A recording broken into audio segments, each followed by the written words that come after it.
Mas a maioria não tem nem cabimento. Se vai fazer um extrapolacionismo, ela vai achar que é vampiro. Isso é igual eu.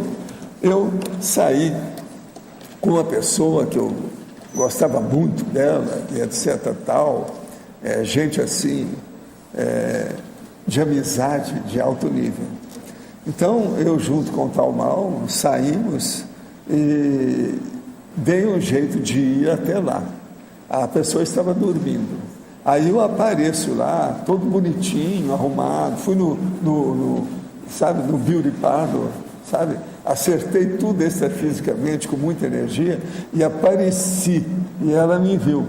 A hora que ela estava saindo, que viu direitinho como é que ela falou, um vampiro, voltou para o corpo. Quer dizer, não adiantou nada. Boa vontade, boa intenção, um discernimento enorme que eu usei tudo, para ali eu desisti, nunca mais mexi com a pessoa. Se ela, por exemplo, fosse acessível, tivesse assim um nível melhor, a gente ia continuar com aquilo. O nosso amigo tal mal, na ocasião eu fazia muito disso, para ajudar os outros, para desenvolver projeção, etc. Agora, esse caso dessa pessoa foi assim, uma lástima, foi constrangedor. Eu chupei os dedos, né? A hora que vi aquilo, assim, virei vampiro, com a intenção enorme, energia que está tudo lá, o tal mal deu uma limpeza em tudo para ver. Agora, a pessoa correndo de medo, vampiro! E olha, era a minha cara. Eu nem falei depois com a pessoa, nada sobre o assunto, a gente ficou quieto. O que você vai fazer? Agora, isso, eu estou falando, isso é o normal que tem por aí afora. Certo. É o que acontece com mais frequência, é isso. Há vamos dizer, um processo de repelir. Você está entendendo? A pessoa repugna. Ela dá um jeito, ela cria problema. Ignorância, né? Total ignorância. Processo, por isso que a gente tem que trabalhar na questão de parapsiquismo, de multidimensiologia, mostrar as outras dimensões, a energia, estado vibracional, é uma saída. Estudar mais e ficar mais atento, né? E dar exemplo dessas coisas, né? Certo. É o jeito. Obrigada. Valdo, uma pergunta técnica. Nesses últimos dias a gente tem tido menos de 20% de umidade do ar. A umidade tem caído... Não, conforme o dia está 10. Barbaramente. Outra coisa, conforme o dia está 10 e 39 graus. É como agora, Brasília. Nós não sentimos muito, porque aqui a gente está no meio da planta.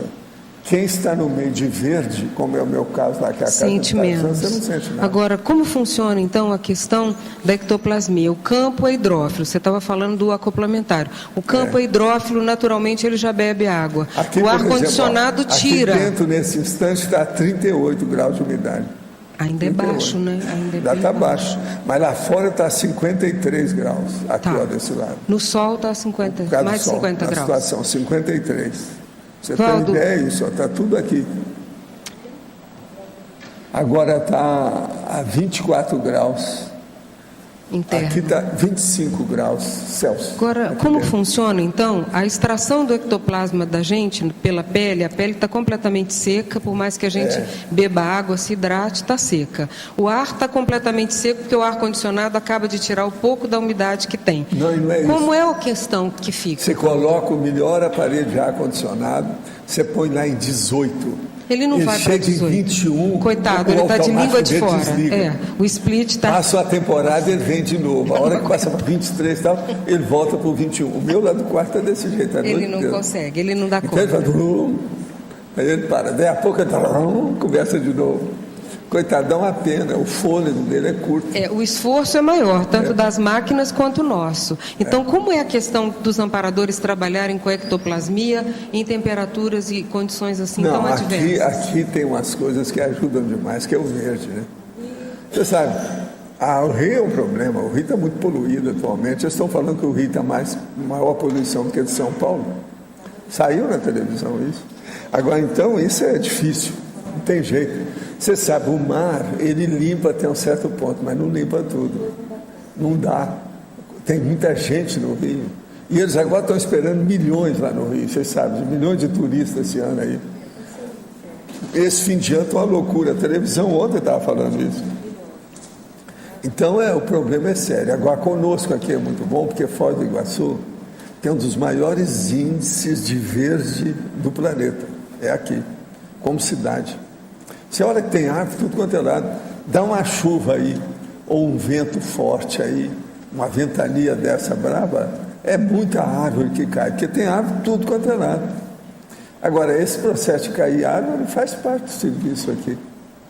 É natural em Foz, faz parte. Agora, o que eu vejo é o seguinte, a gente tem que ficar de olho com os aparelhos, empregar os aparelhos possíveis, tudo que a pessoa tem. É o que eu uso. Eu tenho termômetro que vê dentro e fora do meu quarto, do meu escritório, tudo isso. E eu olho também o processo de umidade. Outra coisa, é o Fargon. Atualmente foi colocado um Fargon enorme em cima da nossa área. Entende? É o Fargon da natureza. Então acabou com tudo quanto é umidade da história, temporariamente. Agora estão achando que amanhã já vai chover. Porque já faz muitos dias que não chove. A hora que chove... mais de 20 dias. Aumenta tudo. Lá no centro... Aí a gente precisa ter cuidado. A hora que chove, às vezes, vai para 82 de umidade. Derruba tudo. Quando eu vejo isso no meu quarto, aí eu ponho o Fargon. Eu uso aqui, Valdo, começa a funcionar. eu uso tudo. o mesmo aparelho que eu usava em Brasília, que é aquele umidificador ultrassônico, o ar-condicionado está ligado de um lado, é aquele ultrassônico do outro, porque ele não molha livros, não estraga nada, mas ele umidifica o ar. Agora, a situação está tão crítica lá no centro que tinha bem-te-vi bebendo água no caninho do meu ar-condicionado, para você ter uma ideia. Não era nem beija-flor, coitado. É os bem-te-vis enfileirados, assim, para beber água no cano, tem que ir não tinha. no rio, porque não tem muita água mais parada devido ao processo da dengue, né? Eles estão acabando com tudo isso. Os passarinhos têm que ir.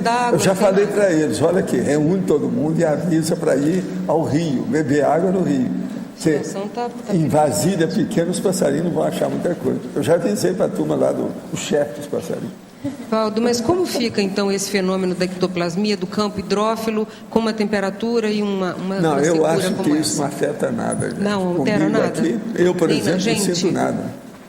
O negócio funciona do mesmo jeito. O efeito físico. Agora, não eu muda. só fico olhando o problema, por exemplo, assim, devido à minha idade, o processo do corpo, problema os terminais, os pés, por exemplo. Você tem que estar coberto de qualquer maneira. Uma outra coisa, jamais colocar um edredom nesse período aqui em cima de você. Senão você vai ter pesadelo, devido ao processo de aumentar a pressão da pessoa. Mesmo aquela que não tem pressão arterial alta, ela começa a ter ali. Entende? Por exemplo, você passou, está com um edredom, você estava sentindo frio, aí você está lá dentro. Durante a noite o negócio começa a aumentar. De 18 graus passa para 26, 27. Você vai ter pesadelo, devido ao edredom. Isso tudo tem que ver aqui, é processo nosso. Eu, por exemplo, nessa época não tem nada em cima de mim. Agora só fico com pijama, mais nada.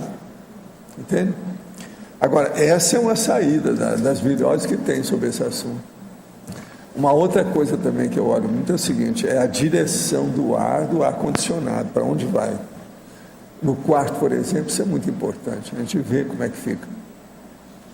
Porque às vezes, se você começar a receber só aquele ar, com as alterações de temperatura, isso pega as suas cordas vocais. Isso aí é perigoso. Afônico. Pois é. A gente tem que olhar muito. Uma outra coisa nessa época também é o processo de mastigar. Parece que não tem nada que ver, mas só tem. Mastigar é muito importante para você não criar problema na boca. Senão pode criar, do jeito que eu criei essa semana aí, um processo com a afta. Isso dá problema na hora que a gente vai falar aqui. Entende? Aí se dá um jeito. Porque às vezes dói, dá aquele processo que você vai falar e está sentindo dor, que vem dos pilares da glote, vem pela língua, vem para a situação toda, isso aí é difícil. A gente tem que abrir o olho. E nessa época do ano essas coisas tem, devido o jogo da temperatura com a pressão arterial. Isso é um fato. Agora, o que eu vejo é o seguinte, eu sou 100% favorável a essa época, ao verão. Eu prefiro muito mais, eu pessoalmente, do que o inverno. Agora, é muito engraçado isso que parece paradoxal, né? Porque o problema parapsíquico funciona mais com o ambiente mais frio. Mas eu não, eu jogo nas 11, topo qualquer parada, né? E acho melhor nessa época. Porque qualquer coisa você transpira, você desintoxica na hora. No inverno já é mais difícil. Você tem que fazer mais ginástica, mais... Aqui hoje não. Você mexe um pouco, quando você vê, você está aí com perspiração inconsciente, tudo funcionando. E eu acho que o problema de transpirar, de modo geral, a população ainda não dá valor para isso. No entanto, é um dos remédios da natureza, é a transpiração. Eu sempre dei valor para isso. Então o povo fica aí só nas axilas aí, entende? Isso é bobagem. A pessoa tem que transpirar. Toma banho depois. Para as mulheres é fácil, né, Valdo? É só chegar na menopausa, ela vai transpirar, transpirar, ter calores e calores. Mas o HI já é tarde, porque ela passou o tempo que devia ter aprendido isso.